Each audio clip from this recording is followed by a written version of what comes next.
হরিবাসর তিথি মানে ভক্তদের কাছে অত্যন্ত আদরণীয় এবং পূজনীয়। যে তিথিকে, যে সময়কে শ্রদ্ধা করা হয় সেটা আদরণীয় হয়ে যায়, পূজনীয় হয়ে যায়।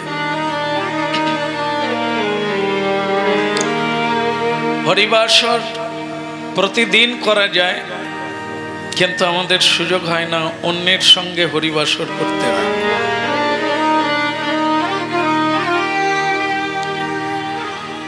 আমাদের একদিকে সংসার আছে, আর একদিকে সারাৎসার শ্রী গোবিন্দ আছে।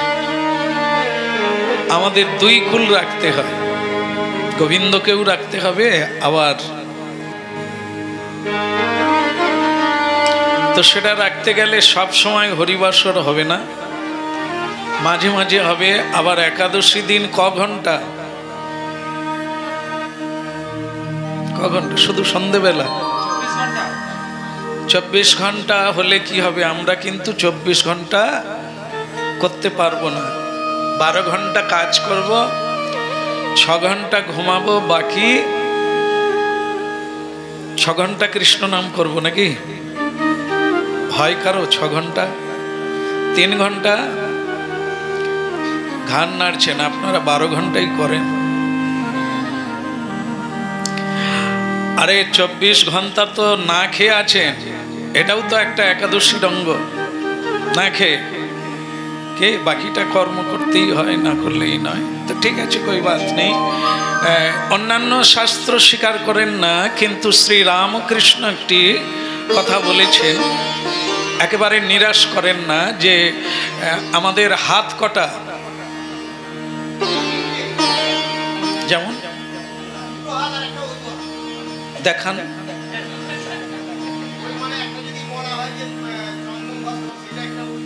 দুটো হাত বললেন, কিন্তু আরেকটা হাত বললেন, দেখাতে হবে তো, বলো।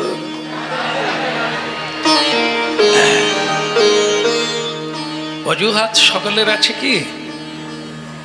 আপনার তো নাই। এ তো মানে এই তো এসে গেছেন সবাই, হরি কথা বলছেন, তো অজুহাত কোথায়? অজুহাত হয়তো কারো থাকতেই পারে, সেটা ধরার নয়। 3টে হাত বললে কিরকম হবে? কোথা দিয়ে আর একটা বেরোচ্ছে?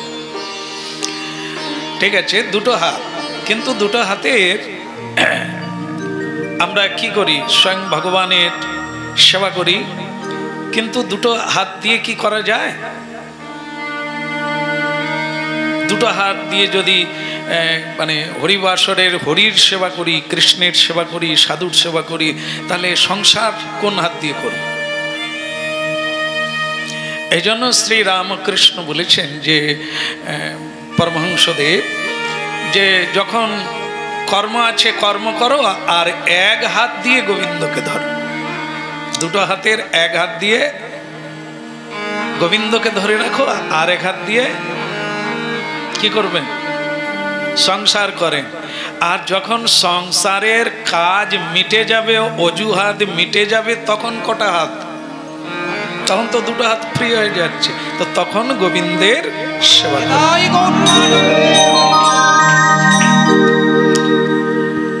এরকম দেখেছেন কাউকে যে কোনো সময় তার 2টো হাত ভাগ হয়ে গেছে? আছে কোনো সময় আর তার কোনো কাজ নাই? এরকম হবে? আপনার যেমন জ্যৈষ্ঠ মাসে ভাগ হয়ে যায়, সব সময় আমাকে বলেন একটু ছেড়ে দেন, আমি জ্যৈষ্ঠ মাস থেকে এসে যাব, ওই সময় আমার কোনো কাজ নাই। আপনার কি মাসে? মল মাস। বলো রাধে রাধে।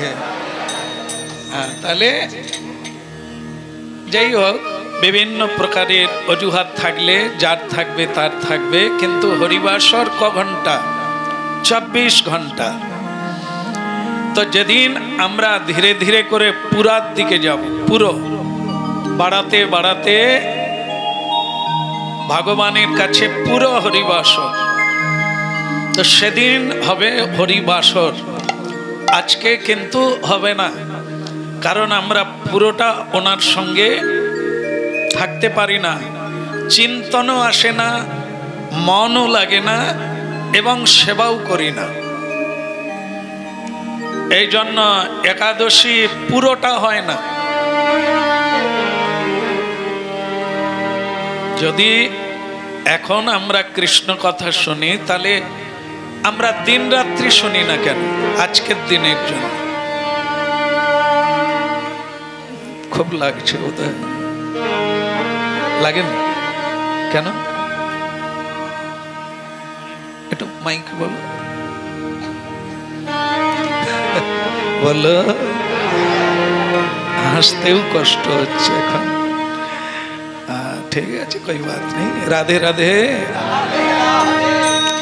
তাহলে পুরা করলে পুরা হবে, হাফ করলে 1 ঘন্টা করলে 1 ঘন্টা হবে। ভগবান নিরন্তর কৃষ্ণ নামের কথা বলছে। তো আমরা কিন্তু বেহিসাবি আছি, যেটা দেখা যায় যে হলো একদিন আর একদিন হলো না, এরকম না। পুরো হিসেব রাখতে হবে যে আমি বাড়াচ্ছি না কমাচ্ছি। যজ্ঞই প্রায়ের জয়ন্তী হি সুমেধস। হরিনাম যজ্ঞ, আর সেই যজ্ঞের যজ্ঞেশ্বর ভগবান শ্রীকৃষ্ণ প্রসন্ন হন। কিন্তু যজ্ঞেশ্বরের জন্য আমার জীবনটা উৎসর্গীকৃত কিনা, কিন্তু আমরা সেখানে বলবো তাহলে এদিকটার কি হবে? তো ভগবান কোনোদিন কারো কিছু কেড়ে নেন না। ঠিক আছে, তোমার ওদিক থাক, আর এদিকে যেরকম যে যথামান প্রপদ্যন্তে। তো এরকম আমরা প্রাপ্তি হব, কিন্তু প্রচারের সময় বলতে হবে যেটা সত্য, সেটা হচ্ছে আমরা যতটুকু দেব ততটুকুই ভগবান আমাদের দেবেন। আমরা যা চাইছি ওটাই প্রাপ্ত হচ্ছে, ভগবান সাহায্য করছেন। যেরকম চাইছি আমরা ঠিক সেরকম পাচ্ছি। আবার কেউ যেরকম চাইছেন পূর্ণ 24 ঘন্টা ভগবত চরণে নিবেদন করে দিয়েছে। তার কোনো ভাগাভাগি নেই, তার কোনো হিসেব নেই। সে পূর্ণ 24 ঘন্টা দিতে পেরেছেন। স্বয়ং ভগবান তাকে কৃপাও করছেন, কারণ উনি সব সময় বলছেন প্রভু তব পদযুগে। আমার একটাই নিবেদন, আমি আমার জন্য কিছু চাই না, আমি শুধু তোমার সেবা করব। তাই এনাদেরকে বলা হয় নিত্য কৃষ্ণ ভক্ত। আর যারা একটু একটু করছেন, আর একটু সংসার করছেন, একটু মন অন্যদিকে যাচ্ছেন, আবার একটু টেনে এনে গোবিন্দ চরণে বসাচ্ছেন, যখন জপ ধ্যান করছেন, পুজো পাঠ করছেন, তাকে বলা হয় নৈমিত্তিক কৃষ্ণ ভক্ত। নৈমিত্তিক কৃষ্ণ ভক্তদের পতন খুবই ভূয়সী, মানে দ্রুত হয়ে যাওয়ার কথা বলছেন। কেন না, এ সংসারে দুটো জিনিস আছে, একদিকে ভগবান আর একদিকে মায়া। কার আকর্ষণ বেশি? স্বাভাবিক, কৃষ্ণের চেয়ে মায়ার আকর্ষণ বেশি। পুরাকাল থেকে একাল পর্যন্ত সংসারের জন্য কেউ সাধনা করে না, কিন্তু মনটাকে ভগবানের চরণে বসাতে গেলে সাধনা করে টেনে আনতে হয়। এই জন্য ওর আকর্ষণ নাই। আর আমাদের স্বাভাবিক আকর্ষণ, জন্ম জন্মান্তরে আমরা মায়ার সেবা করেছি, এই জন্য ওর জন্য কোনো সাধন লাগে না, কষ্ট লাগে না, টেনে সংসারে লাগাতে হয় না, আপনাতে সংসার টানছে। এই লক্ষণগুলি হচ্ছে মায়ার সংসারে আসক্তি চিত্ত জীবের টান। সব চাইতে আকর্ষণীয় হচ্ছে সংসার, সেটাই বিধিবৎ। এখন তাহলে সংসার যদি আমাকে টেনে নেয়, গোবিন্দ চরণে আসবো কি করে? সেখানে বলছেন বিধিবৎ নিয়ম করে, জোর করে একটু করে বসাতে হবে। রাধে রাধে। আর সেটা যখন খুশি বসতে পারি, যতটা করতে পারি, এরকম করলে যেমন একদিন বলছেন যে একদিন আমি 32 মালা করে ফেলি, আর একদিন হয়নি, কিছু অপরাধ হবে? কোন শাস্ত্রে লেখা নেই যে অপরাধ হবে। শুধু যেদিন 32 করবেন তো 32 পাবেন, আর যেদিন করবেন না 64 পাবেন। আরে আপনি কিছুই পাবেন না, এই তো, এর বেশি তো কিছু না। এখানে কোনো অপরাধের নাই। অপরাধ সেখানে হবে যে আপনি নাম করতে করতে কি চিন্তা করছিলেন। নাম তো সেবা, ভগবানের সেবা, নাম রূপী কৃষ্ণ। আপনি সেবা করছেন না, আপনি নাম করতে করতে আপনি অন্য কথা বলছেন, অন্য চিন্তা করছেন, অন্য হিসাব করছেন, তো আপনার নাম হচ্ছে কিনা ওইখানে অপরাধ হবে। কারণ কি, এই যেমন দেখবেন কিছু কিছু মা আছে, তারা বোধহয় আপনাদের মধ্যে কেউ নাই, বাচ্চাকে খাওয়ায় না,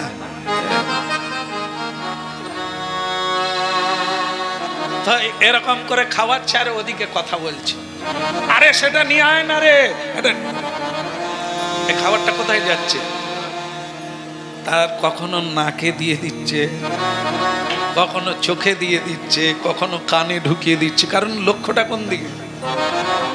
কথা বলছে আর সেবা দিচ্ছে। তো যদি এরকম আমরা করি তাহলে শ্রীকৃষ্ণ তো সরে যান না, উনি তো ওই যে আপনি ঠেকিয়ে দিচ্ছেন বলে উনি সরে যাবেন, উনি সে লোক নয়। কোথায় দিবি দিন, যেরকম দিবি সেরকম পাবি। তা আমরা এরকম সেবা, ভগবত সেবা, নাম সেবা, পুজো করতে গিয়ে, রান্না করতে গিয়ে, ভোগশালায় গিয়ে, মালা গাঁথতে, না বিভিন্ন ভাবে ভগবত সেবায় মন থাকে না সাধারণত। তো সেখানে ভগবান হচ্ছে প্রিয়, আমাদের প্রিয়তম। তা তিনি দেখেন যে আমাকে কতখানি ভালোবাসে। উনি তো না ফুলের মালা চান, না নৈবেদ্য চান, উনি কি চান? শুধু মন। মন মানে ভালোবাসা। তো সেটা আমরা যেরকম ওনাকে ভালোবাসবো, উনি অন্তর্যামী, উনি সবই জানেন। আর সেরকম আমার প্রতি ওনার কৃপা দৃষ্টি হবে। যদি অপরাধযুক্ত হরিনাম হবে, তাহলে সে অপরাধের ফল স্বরূপে পুণ্য নষ্ট হয়ে যায় আর আমরা বিপদগামী হয়ে যাই। এই জন্য কি সেবা খুব গুরুত্বপূর্ণ জিনিস, ভজন খুব গুরুত্বপূর্ণ জিনিস। ওটি মনোযোগ সহকারে যেরকম দেওয়া, সবটাই একটা সংসারে, যেমন বাস্তব জগৎ বলা হয়, যে আমরা যেগুলো দেখতে পাই, একে অপরের প্রতি যদি প্রসন্ন না হয়, কে হয়? আশীর্বাদ তো পাই না, বরং মনকষ্ট, ভেতরে ভেতরে মানসিক যন্ত্রণায় ভোগান্তি ভুগে যায়। এ জগতের ভূমিকা এরকম, আমাদের প্রসন্ন করার লাগে। কোন কোন জায়গায় প্রসন্ন লাগে? যেখানে আমার কিছু প্রাপ্তি আছে,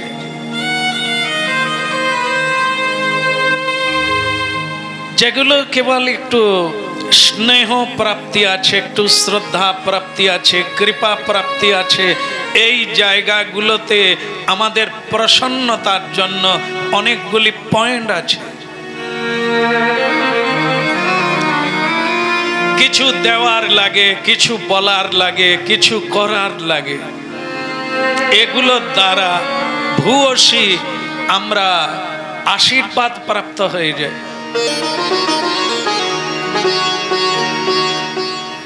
আমরা সেই জায়গাগুলোতে খুবই হিসেবি হয়ে থাকি, এই জন্য আমরা সব প্রাপ্তি হয়ে যায়, কই বাত নাই, কিন্তু মূল বস্তু প্রাপ্তি হয় না। সেটা হচ্ছে হরিনামকারী যারা হরিনাম করেন, ব্রত করেন, পুজো পাঠ করেন, যেটা পেলে জীবনে পূর্ণতা আসে, সেই জায়গাটা অপ থাকে। বাকি যেটা প্রাপ্তি হওয়া যায় সেটা কি? আমি যদি হরিনাম কীর্তন করি তাহলে আমি কিছু অর্থ পেয়ে যাব, আর আপনি যদি হরিনাম করেন একটু আনন্দ পেয়ে যাবেন, যখন তালি বাজাবেন, যখন একটু উচ্চস্বরে নিতাই, এই যে যখন এই যে প্রভুপাদরা সিনিয়র বাজিয়া এনারা যখন বাজান নাচতে ইচ্ছে করে না, তখন কি হয়? এরকম করেন আপনারা, তো করলে একটু আনন্দ হয়ে গেল, তা বাস হয়ে গেল, মানে হরিনামের ফল ওখানেই সমাপ্তি ঘটে গেল। কারণ কি?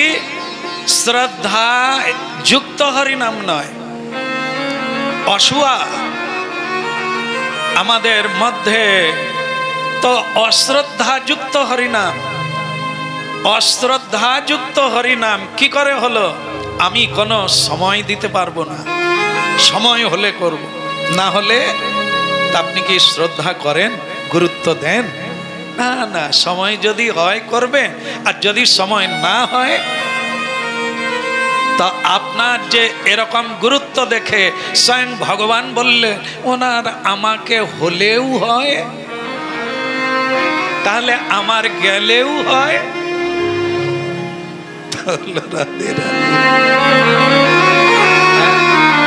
আমরা শুনি যে দ্রৌপদীজির যখন বস্ত্রহরণ হয়েছিল, ওনার তো স্বামীরা কেউ রক্ষা করতে পারলেন না, তো তখন উনি ভগবান শ্রীকৃষ্ণকে শরণ নিয়েছিলেন, তাই না?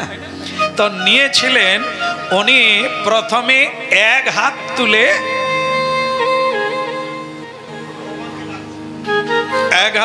ভগবানকে ডাকছেন, তো ঠিক আছে নাকি?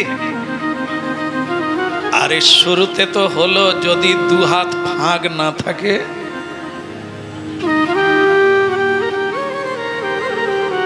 কে এটাও ধরে রাখো ওটাও ধরে রাখো, তো তাহলে তো হয়। তা দ্রৌপদী জি, হে প্রভু লজ্জা নিবারণকারী, হে সংকট মোচনকারী, বিপদ ভঞ্জন হরি, আমাকে কৃপা কর।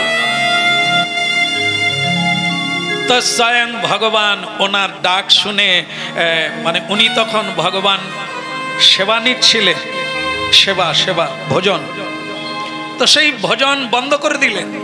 না না, খুব সংকটে পড়ে গেছে, আমাকে বলে হাত তুলে বলুন রাধে রাধে। না না, দু হাত তুললে হাঁটুটা ছেড়ে গেল, এক হাত তুলুন না, কি আছে?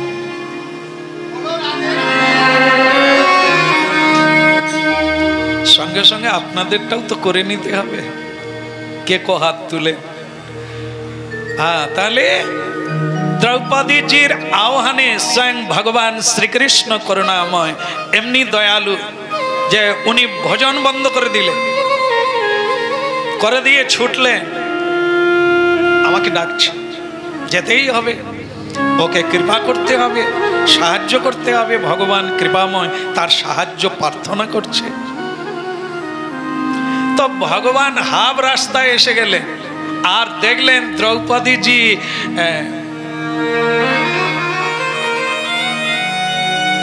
হাত দুটো কিন্তু একটা হাত দিয়ে নিজে শাড়ি ধরে রেখেছে, বস্ত্র, আর এক হাত দিয়ে ভগবানকে শরণ নিচ্ছে। তো ভগবান একটু দাঁড়িয়ে গিয়ে চিন্তা করলেন, দ্রৌপদীর ব্যবহারটা কিরকম হচ্ছে, আমাকে ডাকছে এটাও যেমন ঠিক, আবার এটা কি নিজের উপরে ভরসা রেখেছে। নিজের উপরে ভরসা রেখেছেন বলে এক হাত তুলেন নাই, সেটা দিয়ে নিজেকে নিজে রক্ষা করছেন। তো ভগবান এখানে কি সিদ্ধান্ত নেবেন? আমরা বলবো তাহলে হাফ কৃপা করে দাও নাকি? ভগবান বলে হাফ কৃপা তো হয়েই গেল, আমি হাফ রাস্তা, এরপরে বাকিটা বাকি থেকে গেল। ভগবান ফিরে চলে গেল।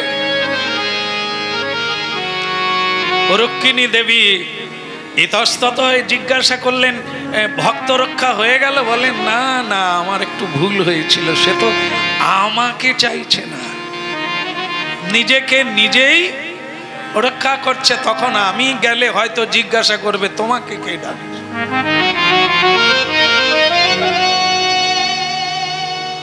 অনেক সময় হয়নি যে মন্দির পরিক্রমা করছে, গন্ডি দিচ্ছে, হয়তো অসুস্থ বলে, তারপরে ডাক্তারিও করছে, মাদলিও বেঁধেছে, মাদলি পাওয়া যায় না, তাবিজ সব বেঁধেছে, আবার আংটিও পরেছে, ঝাড়ফুঁক নিয়েছে, সব কিছুই চলছে। এবার কিছুদিন বাদে সুস্থ হয়ে গেল। এবার বলুন ওই ব্যক্তি কার কৃপায় সুস্থ হলো বলবেন? ঝাড়ফুঁকে, না মাদলিতে, না আংটিতে, না ডাক্তারে, না গন্ডি দিয়েছিলাম? ভগবানের কৃপায়। উনি কার কৃপায় বলবেন? স্বাভাবিক কারণে আমরা বলেছিলাম ভাগ্যিস মাদলিটা, ভাগ্যিস হ্যাঁ আমি ওই ডাক্তারের ঠিকানাটা পেয়ে গিয়েছিলাম, লাকি, বেঁচে গেলাম। ভগবান কি হবে এবার? ভগবান বলে তাহলে আমি যে কৃপা করলাম তাহলে আবার দিয়ে দেবো, যেটা আমি সেরে দিয়েছিলাম সেটা আবার ঢুকিয়ে দেবো। তাই দেখা যায় আমাদের আবার কিছুদিন বাদে বললো, কারণ ভগবান তার কৃপার হাতটা তুলে নেন, এটা স্বাভাবিক। আমরা যেরকম ওনাকে চাইব উনি সেরকম আসবেন আর সেরকম দেবেন, উনি বলে রেখেছে। যে জয়ছে ভজে কৃষ্ণ তারে তৈছে ভজে। প্রেম সে বলো রাধে রাধে। আপনি তো বললেন না, একটু প্রেম সে বল। প্রেম প্রেম প্রেম দিয়ে হলো সারাদিন রোদে প্রেম জল হয়ে বেরিয়ে গেছে। বলো রাধে রাধে। আচ্ছা যাক, আবার জমা হলে দেবে। তাহলে যে যথামাং প্রপদ্যন্তে গীতার শ্লোক, ভাগবতের কথা হচ্ছে যে জয়ীছে ভজে কৃষ্ণ তারে তৈছে ভজে। ভজে মানে সেবা, মানে জীব জগৎ আমাকে যেভাবে সেবা করবে আমিও তাদের সেভাবেই সেবা করব। এটি হচ্ছে তার কথা, ভগবানের কথা। কারণ আমি এমনি এমনি কারো নেব না, দিলে ফিরিয়ে দেব। এটি হচ্ছে তার কৃপা। দুটো জায়গা আছে, এক হচ্ছে কৃষ্ণ আর একটা সংসার। আপনার বলতে পারবেন রিটার্ন কোথা থেকে পাই, মানে ফিরত পাই, ডবলে চৌডবল অনেক বেশি করে পাই, সেটা কোন জায়গা? সংসার থেকে না শ্রীকৃষ্ণ থেকে? দিলে যদি শ্রীকৃষ্ণকে দেব তাহলে ওখান থেকে পাবো কিনা, আর যদি সংসারে দেব পাবো কিনা? রিটার্ন রিটার্ন বলো। যারা সংসারে দিয়েছেন এখন তো আপনাদের ডবল হয়ে গেছে, মানে যেটাকে ম্যাচুরিটি বলে, এখন পাচ্ছেন তো। এই কয়েকদিনে কত মানুষকে না বলতে হচ্ছে আশ্রমে থাকা যাবে না, কত মানুষ আসছে। শুধু চোখের জল মুছতে মুছতে আসছে, সংসারে আর ভালো লাগছে না, আর আমাদের কেউ চাইছে না, রিটার্ন পাচ্ছে না। আরে ওই লোককে, ওই লোক কেন, ওই মতো লোককে আজকে অনুরোধ করে বলছি, একটু আসেন, হরিনাম শোনেন, একটু যোগদান করেন, গোবিন্দ সেবা করেন, একটু সময় লাগান। আরে রেখে দাও, রেখে দাও, আমি যদি না খাটি কে খাবে? আর আপনার তো ছেলে নাই, দেখবেন আপনাকে ভুগতে হবে, কেউ খাওয়াবে না। আরে যত হোক পরগাছা আর নিজের গাছের ছাল সেটা জয়েন্ট হয়ে যাবে, কিন্তু পরগাছা বলো। তাহলে আমাকে কোথাও যাওয়ার লাগে? এখানেই কাঁদতে কাঁদতে আসছেন মানুষ, রিটার্ন পাচ্ছে, দিয়েছে, এখন তারা দিচ্ছে। আর শ্রীকৃষ্ণ চরণার বৃন্দে আজকে আপনারা দিলেন, কিছুটা সময় দিলেন, শ্রদ্ধায় অশ্রদ্ধায় কৃষ্ণ নাম উচ্চারণ করছেন, গোবিন্দ পরিতৃপ্তি হচ্ছে আপনার খাঁচায় বসে। এর জন্য রিটার্ন তিনি কি দিচ্ছেন? আজকের ফলটা রিটার্ন আপনারা আগে দিয়েছিলেন, এই জন্য এইটুকু সময় তিনি আপনাদের বের করে এনেছেন ওখান থেকে। আর যেটা আমাদের প্রভু বলেছিলেন অজুহাত, আজকে কত অজুহাত দেওয়া যায়, ধান কাটা চলছে, কি আসা যায়, হ্যাঁ এই কাজ চলছে, বাড়ির কাজ চলছে, ওটা ফেলবো আগে না এটা আগে, কোনটা? আমরা এরকম অজুহাত দিয়ে দিলাম তো কোই বাত নেই, আমি কি প্রাপ্তি হব, আমার সময় এরকম অজুহাতে কেটে যাবে, কারণ আমি অজুহাত দেখাতে খুব নিপুণ অভিনেতা। এই কি করব বলুন, আপনি তো জানেন সব। তো আমরা এই অভিনয় করি, শ্রী ভগবান বললেন ঠিক আছে ওইটাই হবে, যেটা দিয়েছ ওইটুকুই পাবে, তার বেশি আমি তোমাদের, কেন না এই যতটুকু, মানে এটা যদি কেউ মিলান তো মিলবে, না হলে থেকেই যাবে এরকম, মানে অমীমাংসায় থেকে যাবে। সেটা কি? দৈবী ঝেসা গুণময়ী গীতা, মামা মায়া কেউ পারবে না অতিক্রম করতে, স্বয়ং ব্রহ্মাজি পারে না, শিবজি পারে না, তো মানুষ তো কোন কথা। আর সেখানে দেখুন কি বলছেন, তবে কে মুক্ত হতে পারে?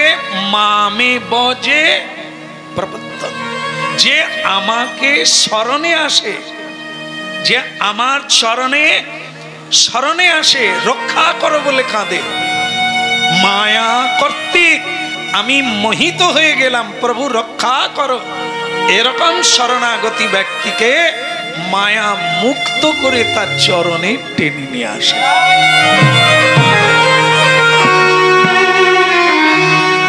নিখাত শাস্ত্র তত্ত্বের উদ্ঘাটন, সেটা হচ্ছে আমরা যেরকম দিয়েছি, ভক্তি করেছি, শ্রদ্ধা করেছি, উনি ততটুকুই মায়ার পাশ থেকে ছাড়িয়ে এখানে এনেছেন, সাধু সঙ্গে কৃষ্ণ কথার সুযোগ দান করেছেন। এটা আমাদের পাওয়া, রিটার্ন পাওয়া, কৃষ্ণ দিয়েছেন। কিন্তু সংসার, আপনারা বাড়ি ফিরলেই কিছু পুরস্কার আছে, আরো রিটার্ন আছে। এই তো নেচে গিয়ে এলে, কি কি পেলে সেই তো এখানেই পড়তে হবে। এরকম রিটার্ন আপনারা পাবেন বাড়ি ফিরলে, হ্যাঁ, এটাও বাস্তব। আর শ্রীকৃষ্ণ আপনাদের স্বয়ং ভগবান প্রাপ্য বস্তু দেওয়ার জন্য একটু ওখান থেকে মুক্ত করে উনি এনেছেন এখানে। ঠিক এই রকম আমরা যেরকম দেব, সেরকম দ্রৌপদীজি প্রথমে কোন হাত, একটা হাত তুলেছিলেন কিনা, আর ভগবান হাফ রাস্তায় এসেছিলেন কিনা। কিন্তু যখন দ্রৌপদীজি নিজেকে নিজে আর রক্ষা করতে পারলেন না, তখন উনি কোন সিদ্ধান্তে পৌঁছালেন?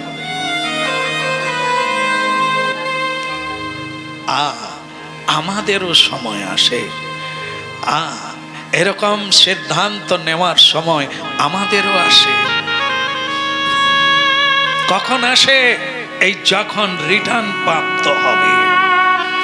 এখন সবাই ফোন করছে, তুমি কত দূরে, গাড়ি ছেড়েছো কিনা, বেরিয়েছো কিনা, কত সময়ে পৌঁছে যাবে। কিন্তু এরকম একটা দিন আসবে, আর খোঁজ বের করে দেবে। ওখান থেকে বের করে দিলে ওদের জায়গা পরিষ্কার হবে আর জঞ্জাল মুক্ত হবে। এটা তো কম বেশি সবার জীবনে আমরা যদি দিয়ে থাকি তো রিটার্ন তো প্রাপ্ত অবশ্যই। যেগুলো দেখতে পাচ্ছি এখানে যারা আসছেন তারা তো থালে মূলে সব হারিয়ে এসেছেন। এখন বলছেন আপনি যে করতে বলবেন, যা করতে বলবেন। এখন আর কোনো অজুহাত কেন? ওই কুল কেটে গেছে, পালাবার কোনো। এই জন্য দুহাত তুলে বলছে এবার তোমার। আর এখন আমাদের অনেক চাহিদা আছে, এ ডাকে ও ডাকে, হ্যাঁ আমরা এখনো কিছু দিতে পারছি। এই জন্য খুব সমাদর আছে সংসারে, খোঁজ নেই তুমি কথা। আর যখন আপনার আর নড়ার ক্ষমতা থাকবে না, খালি বসে আছে, কোথাও যেতেও পারেনি, কোথাও পড়ে গিয়ে মরেও নি। কেন জানেন? এ কথাগুলো শুনছি, যাদের পিতা মাতা খুব বৃদ্ধ হয়ে গেছে তারা এখানে আসে, প্রণাম করে চলে যায়। কি করব, বাবা এখনো মরেনি, বিছানায় শুয়ে আছে, না দেখলে আবার কি লোকে, পাড়ার লোকে কি দেখবে। আমরা কোথা থেকে শিখি? বলছে পাড়ার লোকে কি বলবে যদি কীর্তনে চলে আসি, বাবা ওখানে কখন জল চাইবে, কি করব। বিরক্তি, আর ভালো লাগে। কবে যে ভগবান নেবে বলবো। সে মানুষটা কিরকম যত্ন পাচ্ছে, একদিন তোমার জন্য উনি কোথাও যান না। বাচ্চা ছেলে এখন বড় হোক, তারপর তো আমি বৃন্দাবনে যাব। ওরা একটু বড় হোক, তারপর তো আশ্রমে যাব, হরিনাম শুনবো, সন্ধ্যা আরতি দেখবো। এখন ওরা একটু বড় হোক, ওর জন্য আপনি কোথাও বেরান না, কিন্তু ওনার জন্য আপনি বিরক্তি হচ্ছে। এটা রিটার্ন পাচ্ছি। এই জন্য কি আমরা যেখানে যেমন দেব সেরকম রিটার্ন প্রাপ্ত হব। সাধু সঙ্গে সময় দিলে সাধু মনে মনে কৃপা করবে। হে প্রভু ওকে কৃপা করো। হরিনাম শুনলে হরি দেখছেন তুমি অনেক কষ্ট করে এসেছো, তুমি চোখের জল দিয়ে কাঁদছো, তুমি মুক্তি চাইছো, সংসার চাইছো না। ছলে জল ঝরে আর কলে জল ঝরে। আমরা কৃষ্ণ বলে কাঁদি, ওটা সংসারে থাকার জন্য। আর কেউ কাঁদছে মুক্তি পাওয়ার জন্য। শ্রী ভগবান তাকে মুক্তি দেওয়ার পথ করে দেন, তাকে সুযোগ করে দেন, অনুকূল পরিস্থিতি। বলো, তাহলে অনেক জ্ঞানী গুণী ছিলেন সভাস্থলে। শ্রীকৃষ্ণ চরণে পূর্ণ দুটি হাত তুলে দ্রৌপদীজি যেভাবে শরণাগতি হয়েছিলেন, শ্রী ভগবান তার সব কিছুকে ত্যাগ করে তিনি তৎক্ষণাৎ তৎপর হয়েছিলেন।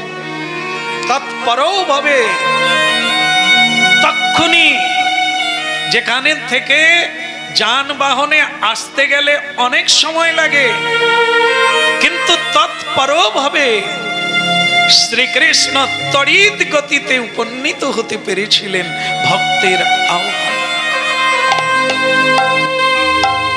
যদি বিশ্লেষণ করা যায়, দ্রৌপদীজি দুটো হাত তুলেছিলেন, কৃষ্ণ এসে গেলেন। আমরাও তো ঘন্টা খানেকের মধ্যে বহুবার হাত তুললাম, তো কৃষ্ণ কি এসে গেলেন?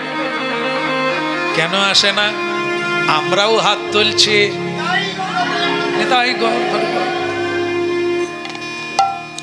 আর দ্রৌপদীজি হাত তুলল, কৃষ্ণ এসে গেলেন। আমরা হাত তুলছি, কৃষ্ণজি আসেন না কেন? আর কৃষ্ণ ভক্ত তো আমরা প্রত্যেকে, দীক্ষা শিক্ষা জ্ঞান ভক্তি বৈরাগ্য ঈশ্বরের সেবা করছি, হরিনাম শুনছি, জপমালায় কম বেশি জপ করছি, তাহলে আমরাও তো কৃষ্ণ ভক্ত। কিন্তু দ্রৌপদীজির যে পরিস্থিতিটা, ওটা আমাদের হয়নি, আসেনি। কিরকম পরিস্থিতি? দ্রৌপদীজির স্বামী কজন যেন?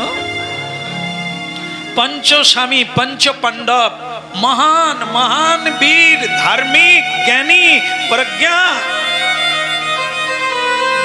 शुधु वीर नय वीरेर वीर, त्रिभुवन विजयी, तारा कोथाय छिलेन द्रौपदीजिर विपदे? कोथाय छिलेन? ओइखानेई आछेन। सकाले एरकम करछे, क्या करेगा हम, क्या करेगा हम, कुछ नहीं करेगा, हम किछु करते पारबो ना, किच्छु करते पारबो ना। বলুন সংসারে আমি যখন এরকম বিপদে পড়বো, আমার সংসার কি করবে? সবাই থাকবে, অনেক ডাক্তার থাকবে, কবিরাজ থাকবে, আত্মীয় থাকবে, ধনী থাকবে, কিন্তু আমি মৃত্যুর সঙ্গে লড়াই লড়েছি। সকলেই বলবে কি করতে পারি, ডাক্তার ডেকে দিয়েছি, কি করতে পারি, চেষ্টা করেছি, আর কি করব, আর আমাদের করার? ওখান থেকে কত প্রকারের শিক্ষা লাভ করতে পারি। দ্রৌপদীজির স্বামী নারী জাতির, নারীকে লতা বলা হয়, লতিকা। লতা কোন বৃক্ষকে অবলম্বন করে বেঁচে থাকে। ললিত গলিত কমল প্রাণা কমলিনী মায়েরা অত্যন্ত ভালোবাসে, কাউকে আশ্রয় করে, ভরসা রেখে জীবন মন প্রাণ সবকিছু দিয়ে দেয়।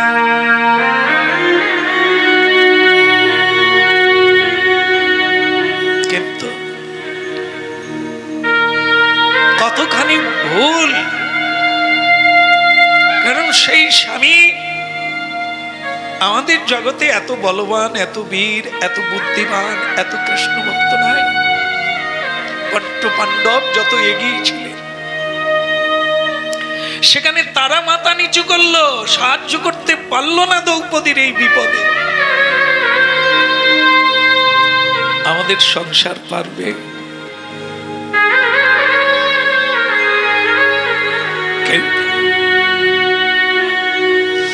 কিন্তু দ্রৌপদীজির সামনে কোনো আর অবলম্বন ছিল না।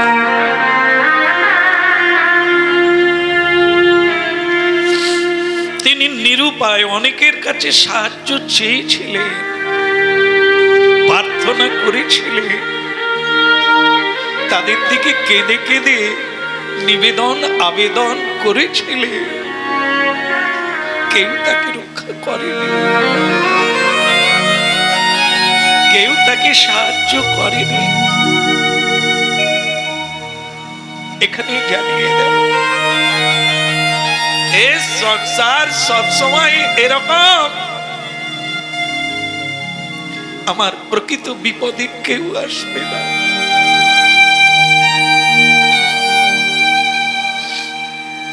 যেরকম বলবান পঞ্চপাণ্ডব থেকেও দ্রৌপদীকে সাহায্য করলেন না। অসহায় নারী তার লজ্জা কেড়ে নেওয়া মানে তার জীবন চলে যাওয়া। যিনি এত মাননীয়া তার বস্ত্র কেড়ে নিচ্ছে। মহান মহান ব্যক্তিরা সেখানে উপস্থিত আছে, কত বড় পজিশন, কি তার পরিস্থিতি, কেউ তার সহায় নাই। সেই পরিস্থিতিতে সব কুল ছেড়ে দিয়ে গোকুলের গোবিন্দের চরণে শরণাগত।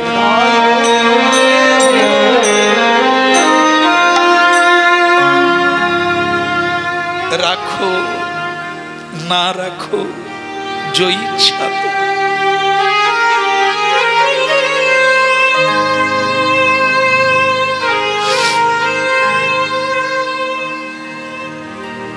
এরকম আমরাও হাত তুলি হরিবোল বলি, কিন্তু ওই পরিস্থিতি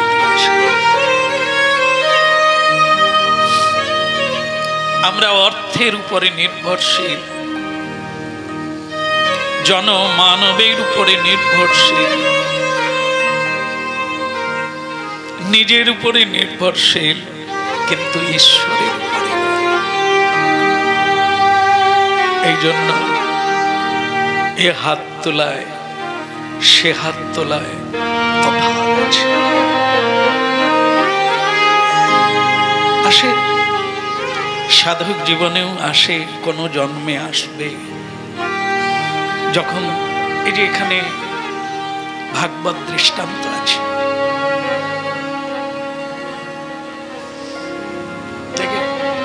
হাতি হাতি গজেন্দ্র মোক্ষণ লীলা, ওই একই একদম টোটো। হাতি যখন কুমিরের মুখে অনেক চেষ্টা করেছিল, আত্মীয় স্বজন টানাটানি করেছিল, ওই বলবান হাতির অনেক স্ত্রী প্রত্যেকেই টেনেছিল ওনাকে ধরে, সুর দিয়ে অনেক চেষ্টা করেছিল, পারেনি। তারা সব পালিয়ে গেল। কি করব, চেষ্টা তো করলাম। সংসার এইটুকু বলবে, চেষ্টা তো করলাম। কি অসহায়, তখনই আপনার এরকমই ইচ্ছা জাগবে, তাহলে তো আমার কেউ নেই, তুমি ছাড়া আমার কেউ।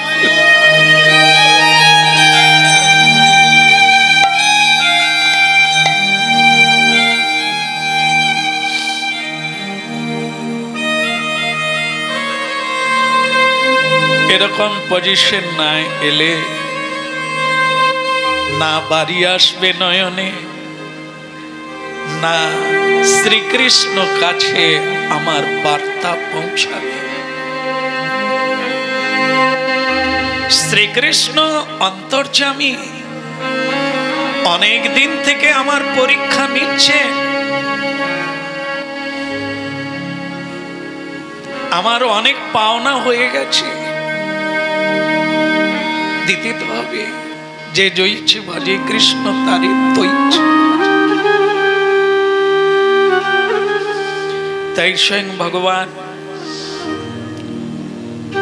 শাড়ি হয়ে দ্রৌপদীজির গায়ে জড়িয়ে গেলে, দুঃশাসন শাড়ি টেনে হাল্লা হয়ে গেল, শেষ করা গেল না। স্বয়ং ভগবান করুণাময়। এই আমরা শুরু থেকে অনেকটা ক্লিয়ার হলাম, যেরকম দেব সেরকম পাবো, সেরকম পাচ্ছি।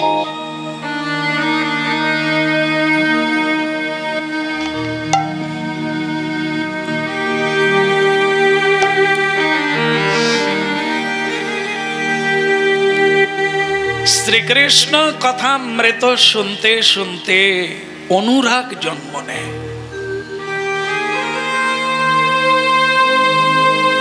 যার যত সোনার পিপাসা বেড়ে যাবে, সেখান থেকে অনুরাগের জন্ম হবে, ভালোবাসার জন্ম হবে। প্রত্যেকের ভিতরে একটা বিচার আছে, আমি কি দিলাম, আমাকে কে কি দিল, এ বিচার প্রত্যেকের হৃদয়ে আছে। আমরা এই হিসাবের উপরে সম্বন্ধ করে চলেছি। হয় কারোর সঙ্গে সম্বন্ধ নাই, আর কারোর সঙ্গে খুব জোরালো হচ্ছে। এটাও লেনদেনের উপরে নির্ভর করছে। আর শ্রীকৃষ্ণের সঙ্গে সম্বন্ধ পাক্কা হয় অনুরাগে। অনুরাগ মানে, রাগ মানে ভালোবাসা। ভগবান এই জগতের কোনো সেবা চান না, এই জগতের কোনো বস্তু চান না, শুধু চান অনুরাগ, ভালোবাসা। ভালোবাসার ভিখারি ভগবান। সেই ভগবান আমাদের হৃদয় মন্দিরে বসে আছে। কারো হৃদয়ে পূজা পাচ্ছে, কারো হৃদয়ে সেবা পাচ্ছেন, কারো হৃদয়ে কেবলই বসে আছে। যে ডাকে না, সন্ধ্যা আরতি দেয় না, যে ভোগ লাগায় না, যে চোখের জল দিয়ে শ্রী গোবিন্দের সেবা করে না, সেখানে ঠুটো জগন্নাথের মতো গোবিন্দ কেবলই বসে আছে পরমাত্মা। ভক্তের হৃদয়ে ভগবান বিরাজিত হয়ে যান, লীলা বিহারী লীলা করেন ভক্তের সঙ্গে।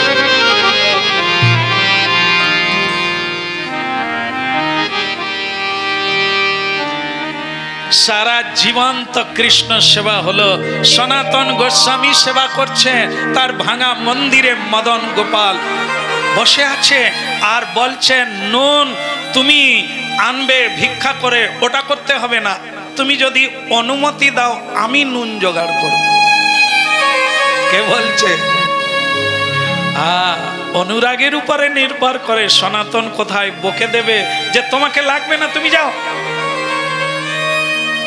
অনুরাগ কিরকম, ভালোবাসা কি জিনিস দেখেন। সনাতন গোস্বামী রাগ করেন ভগবানের উপরে, রাগারাগি করেন। ভগবান যদি বলে আমি লুচি খাবো, সনাতন গোসাই রাগারাগি করেন। আমি ক্ষীর খাবো, মালাই খাবো, মাখন খাবো, এসব বলবে না, আগে চুক্তি হয়ে গেছে। তুমি যদি ওগুলো চাও, আমি কিন্তু তোমাকে আমার ভজন মন্দিরে নিয়ে যেতে পারবো না। তো ভগবান চুক্তি দিয়েছেন, কথা দিয়েছেন, না না তুমি যা খাবে আমিও, আর আমার বড় মন্দির দরকার নাই, তুমি যেখানে থাকবে। সনাতন গোস্বামী বলে তাহলে চলো, পরে আবার যেন বিগড়ায় না। মানুষ এগুলো ভুলে যায়। প্রথমে বলে তুমি যা যে শাড়ি দেবে, তাঁতের শাড়ি দেবে, কন্টেলের শাড়ি নাকি কিসের, রেশনের শাড়ি তুমি পরো নাকি। অনেকক্ষণ পরে মুখ খুলছ।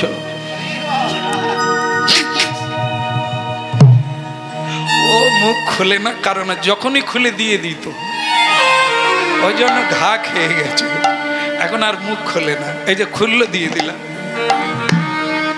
তাহলে রেশনের শাড়ি এখন না, এখন আর পরে রেশনের শাড়ি কেউ ফিকে ফেলে দেবে, দূরে ছুঁড়ে ফেলে দেবে। এই হ্যাঁ, তা আগে মেয়েরা তখন বলে তোমাকে বিয়ে করলে তুমি যা দেবে যেরকম রাখবে, তারপরে ঢুকে গিয়ে হায় রোমার মারে খাট দেখো, তোমার চাইতে কম রোজগার কর। জীবনে কিচ্ছু চাইলাম না, একটা আলমারি চাইলাম তাও দিতে পারবে কিচ্ছু না, শুধু একটু সাজাবো, আর তো কিছু না। ওনাদের আবার বলার কায়দা আছে, জীবনে আমি আর কিছু চেয়েছি, মানে আলমারিও হয়ে গেল, তারপরেও ওই কথাটা বল, জীবনে আমি আর কিছু চেয়েছি। কত লোকে হার পরে বিয়ে বাড়িতে যাচ্ছে, আমার গলায় কিচ্ছু নাই, আমার কি সাদ আল্লাহ। স্বামী দেখলো এইটুকু দিয়ে দিলে বোধ হয় আর যা চাইবে না, এইটুকুই তো চাইছে, হাত হাত দেনা করে দিয়ে দিল, তারপরেও না বলবে।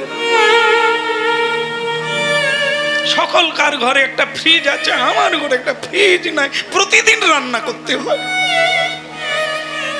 আমার কি সগাত। রেগে যাচ্ছে মায়েরা, বলে আমাদেরই কথা বলছে। বলো হ্যাঁ, প্রেম সে বলো। ফ্রিজে ঢুকে গিয়ে ওখানে কি কথা হচ্ছিল?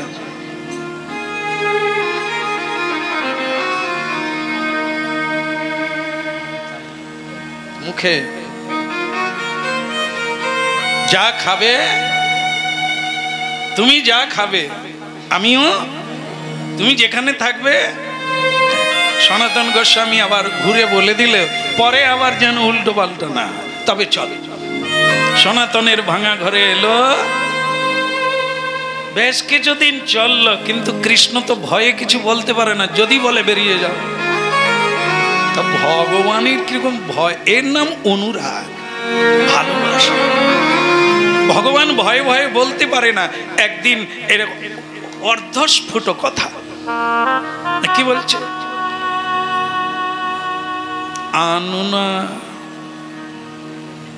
সনাতন ঠাকুর নাম জপ করতে করতে কি হয়েছে? হ্যাঁ, পরিষ্কার করে বলো কি হয়েছে? আনুনা, রুটি শাক আর ভালো লাগে না। তো সনাতন গোস্বামী ফটাং করে মুখটা ঘুরিয়ে নিয়ে, তা তুমি কি ভাবছো আমি তোমার জন্য নুন ধার করতে বড় লোকের বাড়িতে যাব? ভালো লাগে খাও, না হলে রাস্তা দেখো। তো স্বয়ং ঠাকুর আবার কথাটা চেপে দিলেন, কেন না বাড়াবাড়ি হলে বেরিয়ে যেতে বলবে। সঙ্গে সঙ্গে মদন গোপাল ভগবান বলছেন, না না না, আমি কি তোমাকে যেতে বলছি, কিন্তু নুনটা লাগবে, মানে নুনটা চাই।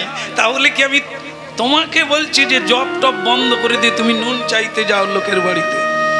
তুমি যদি অনুমতি দাও আমি নিজে জোগাড় করব। অবস্থা কোথায়, নুন ছাড়া নিজে যাবে। তখন সনাতন গোস্বামী বলে, আমার আপত্তির কি আছে? তোমার নুন লাগবে, তুমি কার বাড়িতে চাইবে সেটা তোমার ব্যাপার, যেতে পারো, যেতে পারো। তো ভগবান যেন মনে হলো তার অনেকটা হালকা হলো, যা অনুমতি। হ্যাঁ, তো মদন গোপাল কি করেছিলেন? বৃন্দাবনে যারা গিয়েছেন দেখেছেন, যেটি মদন মোহনের বড় মন্দির, যেখানে মদন মোহন নাই, শুধু মন্দিরটা আছে, দেখেছে? বৃন্দাবনে কারা গেছেন হাত তুলো। তুমি গিয়েছিলে? হ্যাঁ, কতবার? 5 বছর আগে। তাহলে সে মন্দির তখন ছিল না, বলো? হ্যাঁ, মদন মোহনের ওই মন্দির নিশ্চয়ই দেখনি, কারণ আপনারা যাদের সঙ্গে যান ওই মন্দিরগুলো দেখাবে না। বাকি অনেক কিছু দেখাবে, যেটা 100 বছর আগে হয়েছে, 200 বছর আগে হয়েছে, সেগুলো দেখাবে। কিন্তু 5000 বছর আগে যেগুলো ঘটেছে লীলা, সে জায়গা আজও আছে, সেখানে যাবে না। হ্যাঁ, সেই জায়গায় নিশ্চয়ই ঢুকেছ যেখানে মালা দেওয়া হচ্ছিল, পাথর বসালে টাকা লাগবে, ঢুকে গেছে। সেখানে পান্ডা বলবে আসল ঠাকুর এইখানে, আর সব নকল। এইখানে টাকা দাও, কত হাজার দেবে? তোমার মা বাবার জন্য। প্রেম সে বলো। আজকের কীর্তন কিন্তু বৃন্দাবনের লোকও শুনছে, সর্বনাশ হয়ে যাবে। আমার আবার বৃন্দাবনে প্রচুর ভক্ত আছে যারা এই সময়ও শুনছে। হ্যাঁ, তো কই বাত নেই, আমাদেরকে বুঝতে হবে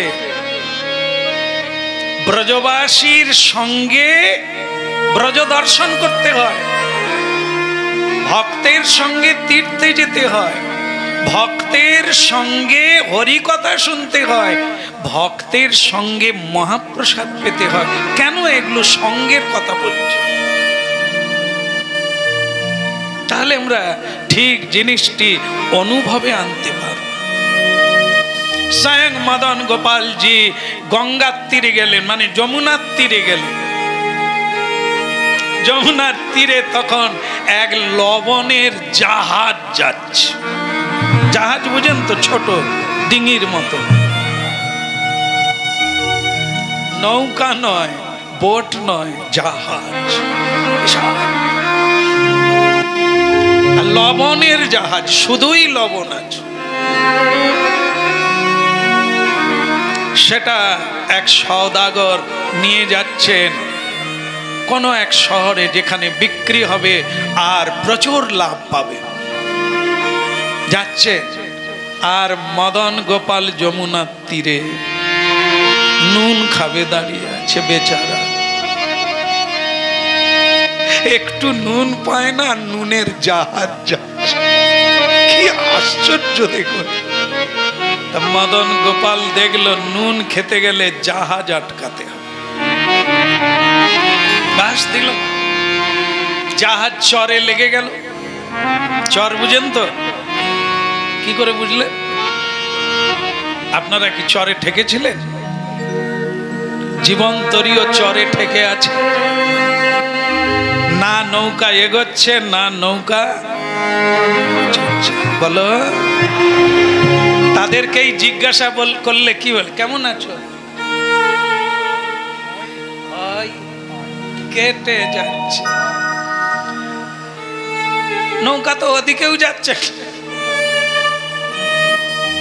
আমাদেরও জীবন না পিছচ্ছে না এগোচ্ছে, কেবলই দিন কি গরম পড়েছে। কবে যে দিনগুলো যাবে প্রেম সে বলো। চরে জাহাজ আটকে গেল, কত ঠেলা ঠেলি, কত মেশিন চালানো হলো, বিগড়ে গেল। কিছুতেই জাহাজ আর নড়ছে না। আরে বাবা, নুন খাবে যে সে যে দাঁড়িয়ে আছে, জাহাজ চলবে? তাকে হাতও দিতে হবে নি, কিচ্ছু না, শুধু দেখবে আর মনে মনে বলবে জাহাজ দাঁড়িয়ে যাবে। তা আপনি বুঝতে পারবেন না যে জাহাজের শিকড় কোথায় লাগলো। জাহাজ দাঁড়িয়ে গেল, অনেক চেষ্টা হলো, অনেক কিছু ব্যাপার হলো, কিন্তু কোনো ব্যাপারই কাজে আসলো না। শেষমেশ ওখানে অনেক লোক জড়ো হয়ে গেল। একটি ছোট্ট বালক, মনে হয় গোয়ালার বাড়ির ছেলে হবে, গরু টরু চড়াচ্ছিল। সে বললেন, সওদাগর, এটা হবে না। বলে, হবে না কেন? আরে এখানে কে আছে জানে? বড় গোসাই, যার নাম সনাতন গোসাই। এখানে তিনি আছেন, ভজন করছেন। আপনি তাকে গিয়ে প্রণাম করুন। তিনি যদি হাত লাগিয়ে দেন, আপনার জাহাজ বলো।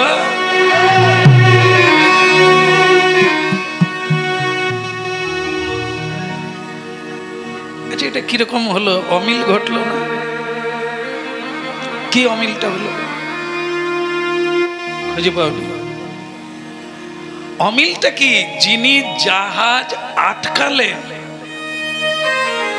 তিনি তো এক থাবা মেরে এক ডোজার নুন নিয়ে নিতে পারেন, তা তিনি সনাতন গোস্বামীর কথা বললেন কেন? ভালোবাসার কথা। তা কি হলো যেন? লবণের জাহাজ আটকে গেছে, আবার নিজেই একটা বালকের রূপ ধারণ করে, গোয়ালার ছেলের রূপ ধারণ করে বলছেন, ও সওদাগর, ও নড়বে না, এখানে বড় বাবাজি আছে। হ্যাঁ, ওর কৃপা ছাড়া তার সামনে দিয়ে জাহাজ যায়? যান যান, ওনাকে গিয়ে ধরুন। উনি যদি একবার এসে হাত লাগিয়ে দেয়। তা বলছিলাম যে এখানে মিলছে না। যার শক্তিতে হাত দিলেন না, জাহাজ আটকে গেল, ঠেকে গেল। তো তিনি তো অন্য আরেক প্রকারের লবণ নিয়েই নিতে পারেন, কিন্তু তিনি সনাতন গোস্বামীকে দেখিয়ে দিলেন কেন? এটাই হচ্ছে ভগবানের করুণা। ভক্তকে তিনি এত বড় করেন, এই মানে অপার লীলাময়। এই জন্য শ্রীকৃষ্ণ লীলা হচ্ছে চিত্তাকর্ষক। যেমনই মানুষ হোক, যেমন ধরনের চিত্ত হোক, শ্রীকৃষ্ণ কথামৃত তার চিত্তকে আকর্ষণ করে। যদি শুনে, যদি চিকিৎসা করার সুযোগ দেয়, তাদেরই জন্য হরিনাম, পতিতের জন্য হরিনাম। পতিত পাবন লীলা পুরুষোত্তম গৌরাঙ্গ প্রভু হয়ে নাম বিতরণ করছে জীবের, হতভাগ্য জীবের জন্য, ভাগ্যবানদের জন্য নয়।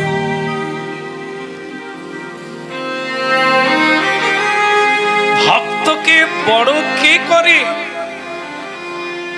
আমাদের একটু ছিটে ফোটা জীবনে কর্মের দ্বারা সম্মান হলে কৃষ্ণের কৃপায় আমরা সম্মান গ্রহণ করি।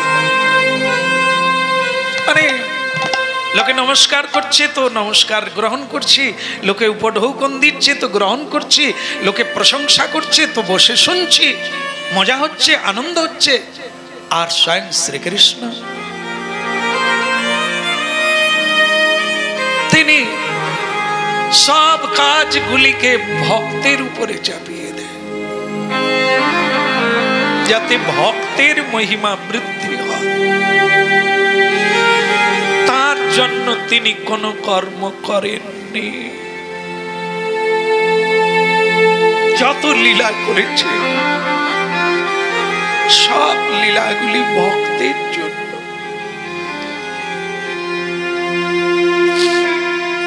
তিনি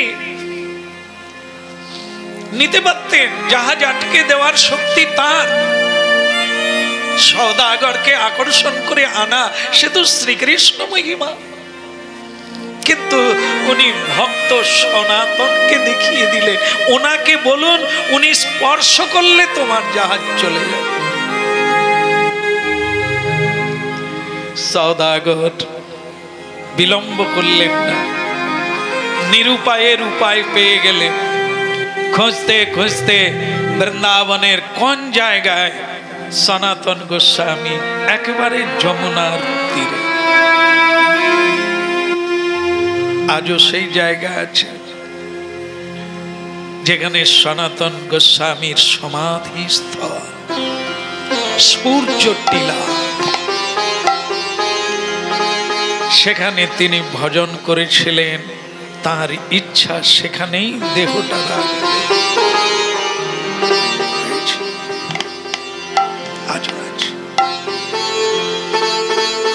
আমার শ্রী গুরুদেব, আমি যখন প্রথমবার শ্রীধামে গেলাম তখন উনি কিন্তু কোনোদিন আমার গুরুদেব বৃন্দাবনে যান না। গৌড়ীয় বৈষ্ণব আচার্যগণ বৃন্দাবনে যেতে নিষেধ করেন। কেন? ওটা লীলাভূমি, ওখানে পা দিলেই অপরাধ, কারণ প্রতি প্রদ রেণুতে তার কৃপা ছড়িয়ে আছে। তাই আমার গুরুদেব বলেছিল, তুই সনাতন গোস্বামীর সমাধিতে জামা খুলে গড়াগড়ি দিবি। করেছিলাম, সে যে কি অনুভূতি, কারণ আমার সঙ্গে আর কেউ ছিলেন না। আমি যাদের সঙ্গে গিয়েছিলাম তারা এই রসিক ছিল না, বেশিরভাগ তারা বিশ্রামে থাকতো। তুই যা, হারিয়ে টারিয়ে যাস না, চলে আসবে। আমি খুব বড় বড় মকা পেয়ে গিয়েছিলাম। অনেক কিছু ঘটে গেছে, অনেক কিছু প্রাপ্তি হয়েছে। শ্রী গুরুদেব বলল, গড়াগড়ি দেওয়ার পরে একটু কাগজে করে আমার জন্য মাটি আনবি, ওখানকার একটু রজ আনবি। এনেছিলাম। রাধা কুণ্ডে স্নান করিস না, প্রণাম করে জল মাথায় নে। আজ গৌড়ীয় বৈষ্ণব দর্শন পড়তে গিয়ে চোখে জল এসে গেল, তারাও করে না। আমার গুরুদেবের গুরুদেব বৃন্দাবনে গিয়েছে, পুজো করেছে ভক্তি প্রমোদ পুরী গোস্বামী, কিন্তু জলে নামেনি। যখন তাকে প্রশ্ন করা হয়েছে, আপনি স্নান করেননি কেন? লক্ষ লক্ষ মানুষ স্নান করছে। পুরী গোস্বামী বলেছিলেন, এ তো জল নয়, নীর নয়, ক্ষীর, আমার রাধা গোবিন্দের লীলার ক্ষীর, যাতে রাধা শ্যাম দুজনে সখী পরিবৃতা হয়ে এই রাধা কুণ্ডে জলকেলি করেছে। সেই জলে আমি পা দেব কি করে? এ তো আমার পূজনীয়। আমি যাকে পুজো করি, রাধাকুণ্ডে পুজো করলাম, আবার তাতেই আমি নেমে পড়লাম। তাই তাকে পুজো করা যায়, তার কৃপা নেওয়া যায়, তাকে চরণ দেওয়া যায় না।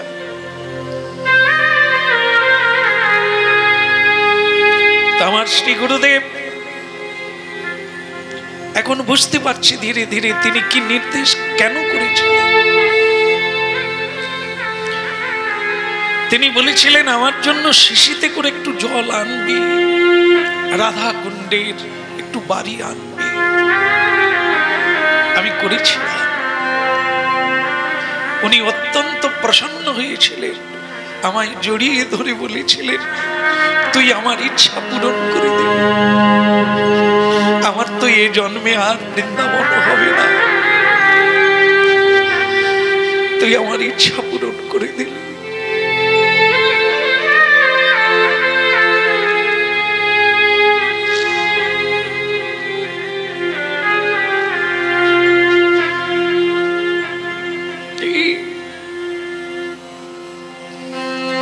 ভক্তকে বড় করা, যার ভেতরের ইচ্ছা সব সময় এই করুণাময় ভগবান, যিনি ভক্তের কাছে হাত জোড় করেন, ভক্তের চরণ মাথায় নেন, ভক্তের পদধূলি বক্ষে নেন, গায়ে মাখে, এই হলো ভক্তের ভগবান।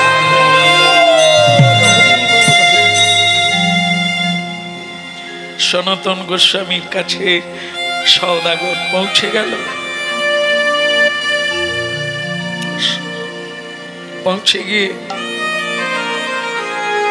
বড় গোসাই কার নাম?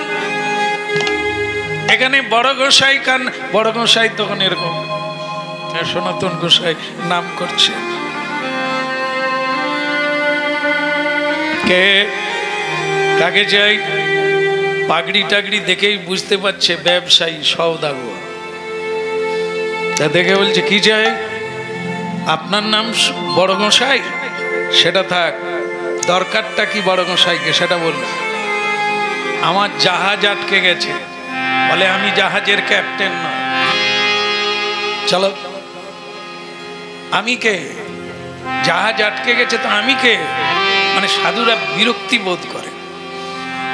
আরে বাবা, তোর জাহাজ আটকে গেছে, তুই লোকজন ডাক, হাতি ডাক, আমাকে ডাকবি কেন? এখানে কি চাই? তাহলে বাবাজি, আপনি একটু হাত দিলেই আমার জাহাজ চলে যাবে, একটু কৃপা করুন। আপনি যা চাইবেন ওই ঘুষ দেওয়া শুরু হলো। যা চাইবেন তাই দেব, আপনি যা বলবেন আমি তাই করব, আপনি শুধু একটু হাত দেন না। সে তখন বলে, আমি হাত দিলে চলবে? মানে উনি তো আগে মন্ত্রী ছিলেন, তারপরেও আবার কথা হচ্ছে হরিনাম কৃষ্ণ নাম যেই জন সেকে বোকা, তাই চতুর, তাই এটা ধরতে পারবে না। এই ভেতরে তো ষড়যন্ত্র আছে, কৌশল আছে, যে আমি হাত দিলে চলবে, নিশ্চয়ই এটা কেউ বলেছে, ধরতে হবে তো গোয়েন্দাগিরি। ভক্ত ধরে ফেলেছে সনাতন গোসাই, বলছে আমি হাত দিলে চলবে, তা কে বলেছে শুনি। তিনি তো এই ভেতরের ব্যাপার জানে না, যে সকালবেলা ঝগড়া হয়েছে নুন নিয়ে গোলমাল হয়েছে, কেউ তারা তো জানে না। তারা সহজ বলে একটা ছোট ছেলে, বলে গায়ের রংটা কিরকম, বলে নীলাভ, হ্যাঁ কালো রঙের দেখতে, মাথায় পাগড়ি আছে, কি সুন্দর হাসি, হ্যাঁ বাস। সনাতন এক চক্করেই ধরে নিয়েছে কার কাজ, নুন কার অভাব হয়েছে। তা তিনি তখন বলে অযথা আমাকে বিগড়াবেন না, আমার নাম জপের অনেক বাকি কাজ পড়ে আছে। বলে তাহলে যে ছেলেটা বললো আপনি হাত দিলে ছেলেটাকেই ধরো, কাজ কম্ব নেই, ঝামেলা বাড়াচ্ছে, নুন খাবে, নুন ছাড়া রুচি হচ্ছে না, নুন খাবে, তা বলে সেই ছেলেটাকেই গিয়ে ধরো। তা বলে আরে মশাই তাকে আর পাবো কোথায়, সে বাচ্চা ছেলে পাওয়া যাবে, ঢুকে যান, মানে তার ভাঙা মন্দিরে ঢুকে যেতে বলছে, সে বাচ্চা আছে, চলে যান ওইখানে আছে। তো সে সওদাগর হামাগুড়ি দিয়ে, তার তো পাতার কুটির, কোথাও কোথাও ঝুলে গেছে বাবুই পাখির বাসার মতো, সে হামাগুড়ি দিয়ে দেখে তো সেই ছেলে যে বলেছিল সনাতনকে ধরো, সেই ছেলে দাঁড়িয়ে আছে, সেই ছেলে পুচপুচ করে হাসছে। অমনি ওই একবার চোখ মেরেছে আর কি, আর সে সওদাগর ওইখানেই শুয়ে পড়ে, প্রভু আমি চিনতে পারিনি, প্রভু আমাকে ক্ষমা করে দাও, তুমি দীননাথই দীনবন্ধু।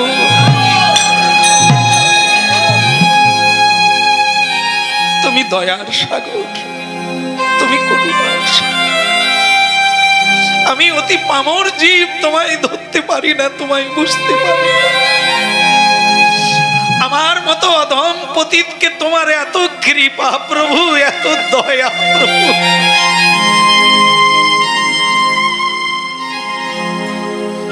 আবার গিয়ে বড় গোসাইয়ের পাই, সওদাগর আপনি বড় গোসাই তো বড়ই গোসাই, যার ঘরে গোসাইয়ের গোসাই শ্রী গোবিন্দ গোসাই,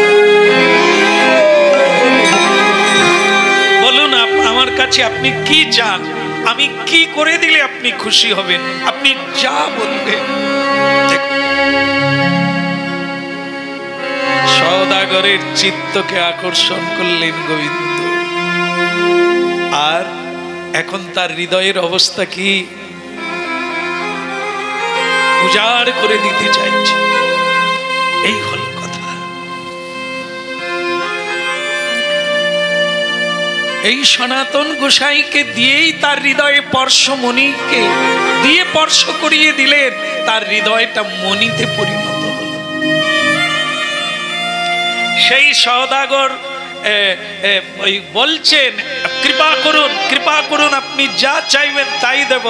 এদিকে জাহাজের একজন কর্মচারী এসে বলছেন সওদাগর জি জাহাজ ছেড়ে গেছে।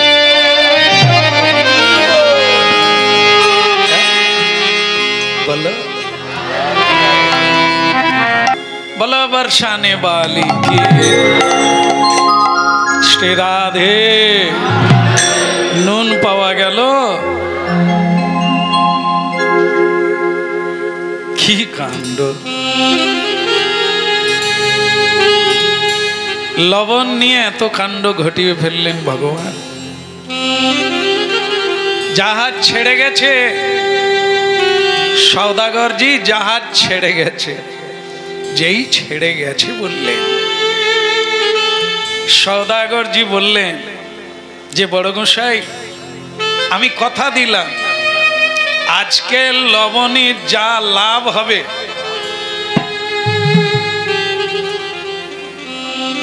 তার এক শিখি আপনি, আসলে এটা আমার কথা, আমরা এরকম করি না, ভগবানের কৃপায় যদি লাভ হয় 50 গ্রাম বাতাসা হরিণুট, যদি বর্ষাকালের বাতাসা হয় ঠোঙাতেই জড়িয়ে যাবে।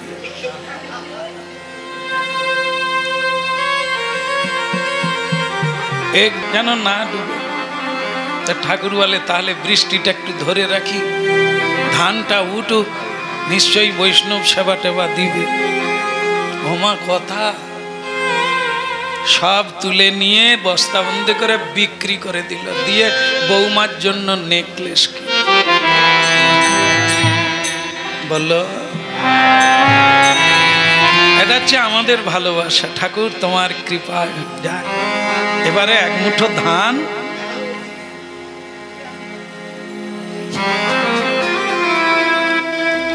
বললো রাধে রাধে। তা কি হলো ওখানে?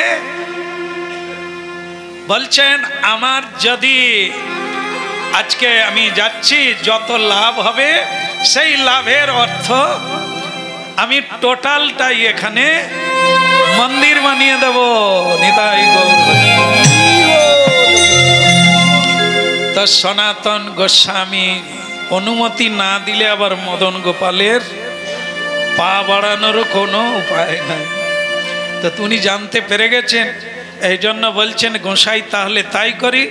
তখন গোসাই রেগে গিয়ে বলছে, যিনি জাহাজ আটকেছে তাকে গিয়ে বলুন, আমার নুনেরও দরকার নাই, নুনের লাভও দরকার নাই। তো তিনি তখন হেসে দুইজনকেই প্রণাম করে সওদাগর বেরিয়ে গেলেন। বুঝতে পেরে গেছেন ইঙ্গিত যে ওনাদের ভগবানের সঙ্গে ওনার কি অনুরাগ চলছে, কি প্রেম চলছে। তিনি প্রণাম করে বেরিয়ে গেলেন। আর সেদিন লাভ তিনি বহু গুণ বেশি পেয়েছিলেন। কেন? স্বয়ং ভগবান যার উপর দৃষ্টি দিয়েছিলেন। এবং কেন হয়েছিল না, উনি টোটালটা তো লাভ যত হবে, তাহলে লাভ যদি বেশি হয় কে পাবে? মদন গোপাল পাবে। এই জন্য ভগবত ভক্ত যা করো গৌরাঙ্গ সব তোমার, তারা টোটালটা তাতেই দিয়ে দেয়। মদন গোপাল পূর্ণ কৃপা করে। আর আমরা কৃপণ, ওনাকে বলি রক্ষা করো, ওনাকে বলি সাহায্য করো, আর ওনাকে দেওয়ার সময় আমরা টোটালটা এখন সব কি খাই, কি আনি, বিরিয়ানি আর সব আমি নাম বলতে পারি না, দামি দামি খাবার খায়। আর ভগবানের জন্য কি আনে?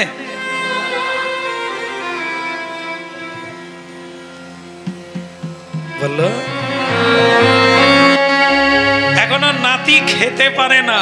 অন্নপ্রাশনে তার দিদা থালা দিচ্ছে নাতিকে, হ্যাঁ, বলছে রূপোর থালা দেব। এখনো সে বসতেও পারে না, তার জন্য রূপোর থালা। এত বড়। আর ভগবান কত বড়, যার পা পাতালে মাথা স্বর্গে, এত বিরাট ভগবান, তার জন্য থালা কতটুকু।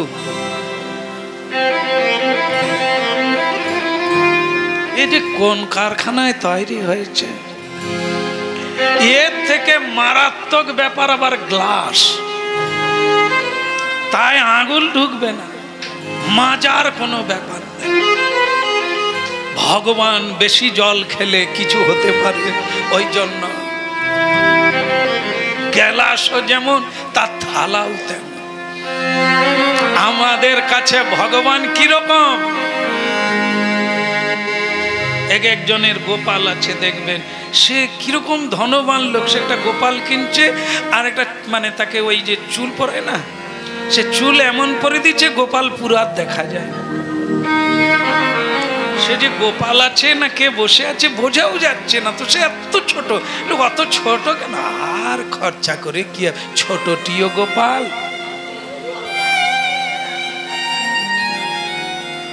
তাদের কাছে এরকম মন্ডাটাও তো বাতাসা আর নকুলদানাও তো, বলো এসবের বাইরের কথা এগুলো। এগুলো হচ্ছে কি, যত লাভ হবে সব তোমার আমার বলে কিচ্ছু থাকবে। আর সেদিন এমন লাভ হলো যা কোনোদিন হয়নি। ভগবানের পূর্ণ দৃষ্টি প্রাপ্ত হলো আর ভীষণ লাভ হলো। সে সওদাগর পুরো লাভ টাকা দিয়ে বললেন, এখানে বড় মন্দির বানিয়ে দাও।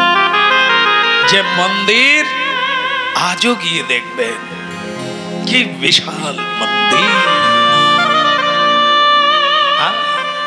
আজও রয়েছে। শুধু তার চূড়া ভেঙে দিয়েছে। কালা পাহাড় মুসলিম। এই জন্য ভগ্ন মন্দিরে গোবিন্দ থাকেন না, নূতন করে তার পাশে মন্দির বানানো হয়েছে। এবং স্বয়ং মদন মোহনও ওখানে নেই, তিনি জয়পুরে আছেন। যখন কালা পাহাড় আসেন তখন বৃন্দাবনের বিখ্যাত বিখ্যাত সব বিগ্রহ গাড়িতে করে এ কালা পাহাড়ের ভয়ে সব জয়পুরে পাঠিয়ে দেওয়া হয়েছিল। এই জন্য তার প্রতিভূ রূপে পরবর্তীকালে সেই বিগ্রহ আবার তৈরি করা হয়েছে। কিন্তু মূল যে তিনজন বিগ্রহ, কে? তিন বিগ্রহ সাক্ষাৎ ভগবান শ্রীকৃষ্ণের নাতি বানিয়েছিলেন। এবং উত্তরা দেবী শ্রীকৃষ্ণকে দর্শন করেছেন, তার মুখ থেকে শুনেছিলেন কৃষ্ণ কেমন দেখতে করেছিলেন। তার নাম ছিল ব্রজনাভ। তিনি বৃন্দাবনে এসে দেখেছিলেন, আমার ভাগ্যে তো শ্রীকৃষ্ণ দর্শন হলো না। যেখানে যেখানে ভগবান যা যা লীলা করেছিলেন আমি সেই জায়গাগুলো প্রকাশ করতে চাই। করেছিলেন এবং বিগ্রহ বানাতে চাই। তিনি প্রচুর বিগ্রহ তৈরি করেছিলেন। আর তিন বিগ্রহ তৈরি করেছিলেন, শ্রী গোবিন্দ, গোপীনাথ আর মদন মোহন। নিতাই গৌর হরি বল। এই যে তিন বিগ্রহ এটা তৈরি করে তিনি উত্তরা দেবীকে ডেকেছিলেন যে মা আপনি দেখবেন আসুন, কৃষ্ণের মতো হয়েছে। ভগবান কৃষ্ণের মতো মূর্তিগুলো বানানো হলো কিনা। উত্তরা মা দেখে বলেছিলেন না,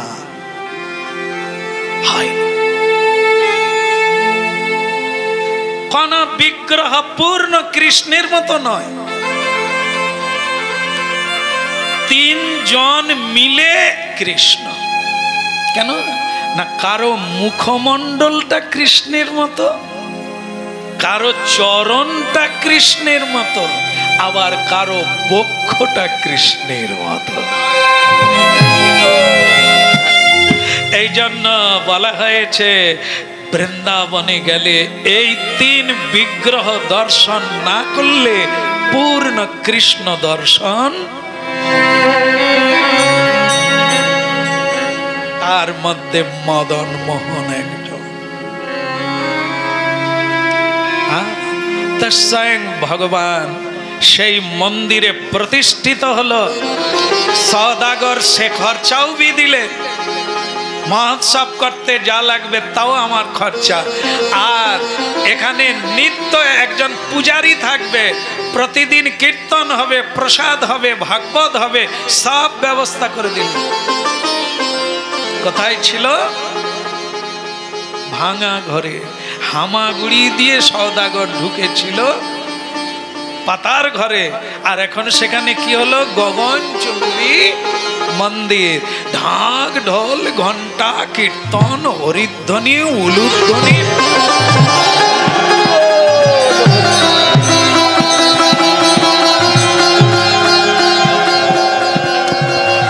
রাধে রাধে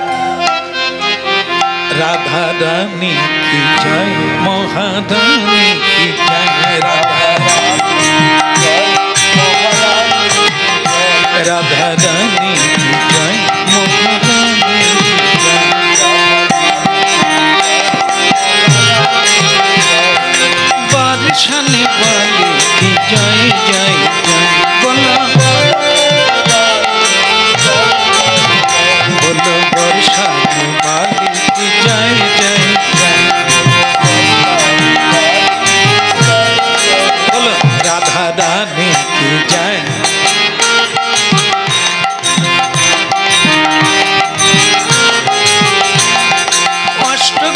শিরোমণি জয় জয় জয়।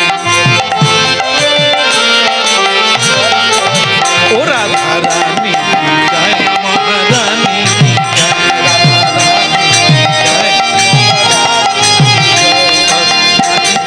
জয় মহারানী।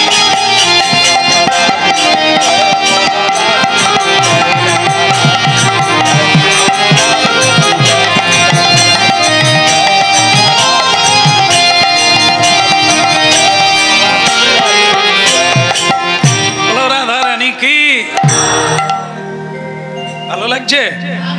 এরকম জাঁক জমক করে হলে ভালো লাগবে, এই তো চলতে থাক।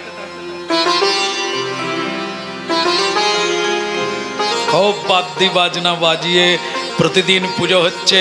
মদন গোপাল খুব খুশি। কে?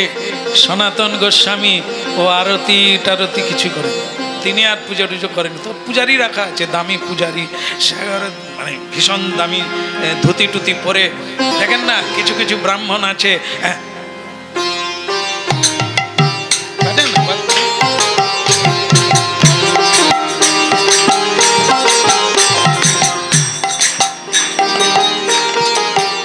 আমি ভুল বলছি তো হাত চাপা দিয়ে হাসতে হবে।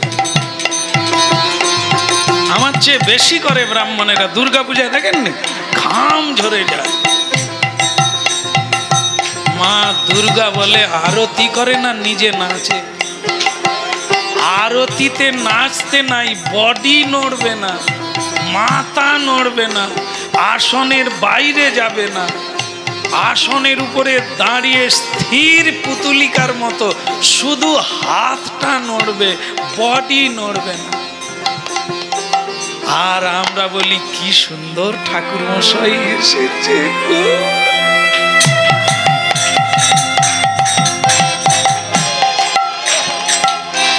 ঢাকিরও ঘাম ছুটে যাচ্ছে, ব্রাহ্মণেরও ঘাম ছুটে যাচ্ছে। হ্যাঁ কি হচ্ছে?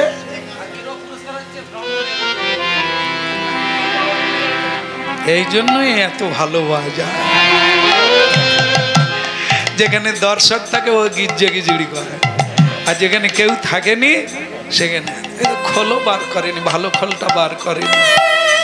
সেটা ভালো লোক যেখানে থাকবে বার করবে। বাজা বাজা, গিজ্জা গিজড়ি, গিজ্জা গিজড়ি। বলো রাধা রানী কি, প্রেম সে বলো।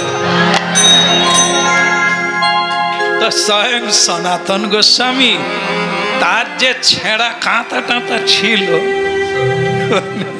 সেসব বেঁধে ফেলেছে।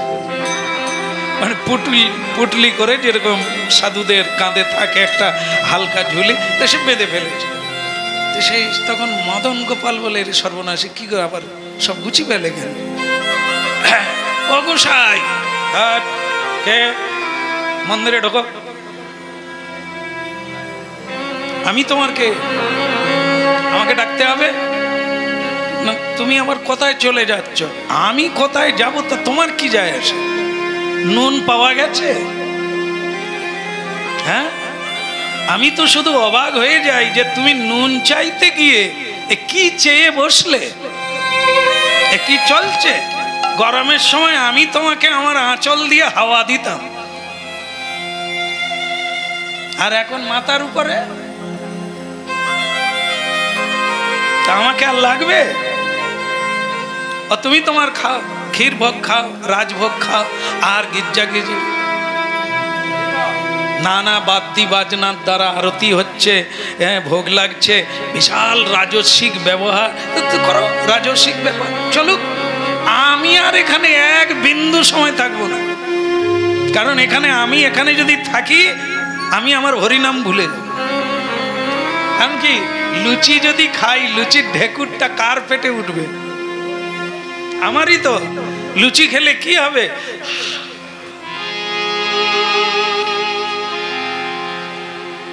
আর যদি টেস্টি এসে যায়, নুন লাগেনি, তাহলে কি হবে? পেট ভরানোর জন্য একটু খেতে হবে। আর যদি টেস্টিং হয়ে যায় আর রুচিকর হয়ে যায়, আর একটু আর যদি থাকে তাহলে একটু বারবার চাইবেন আর খাবেন, আপনার লোভ বেড়ে তার মধ্যে জিহাবতী লোভময়। দেখেন কি সাংঘাতিক জিনিস। সনাতন গোস্বামীকে মদন মোহন রাখতে পারলেন না। না না, আমি এক এক গাছের তলায় এক এক দিন, আর আমি তোমার এই রাজসিক মন্দিরে থাকবো, রাজভোগ খাবো, লোক দেখানো ভাগবত কীর্তন করব, ও আমার দ্বারা হবে না। তখন তুমি আর আমি ছিলাম দুজনে, তাই তোমাকে গান শোনাতাম, তোমাকে ভাগবত শোনাতাম, গান গেয়ে শোনাতাম, নিজে বাতাস করতাম, নিজে বনের শাক তুলে এনে নিজে রান্না করে তোমাকে ভোগ লাগাতাম। এখন তোমার কত পূজারি এসে গেছে রান্না করার জন্য। তুমি তোমার ভালো থাকো, আমি চললাম। চলে গেলে এই হলো কৃষ্ণ ভক্ত অনুরাগ, এর নাম প্রেম।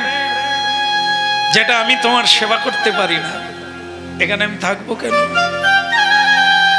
তোমার নাম গাইতে গেলে আমার চোখে জল আসে না, আমি এখানে থাকবো। এনারা হচ্ছেন আমাদের পথপ্রদর্শক।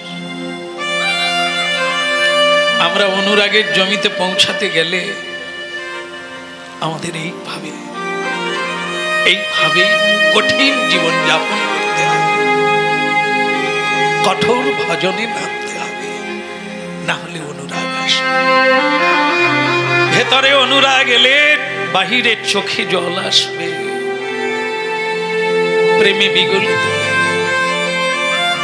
যেমন মেঘ জমলে বৃষ্টি নাবে, ভেতরে অনুরাগ এলে তবে তো কৃষ্ণের জন্য কাঁদবো।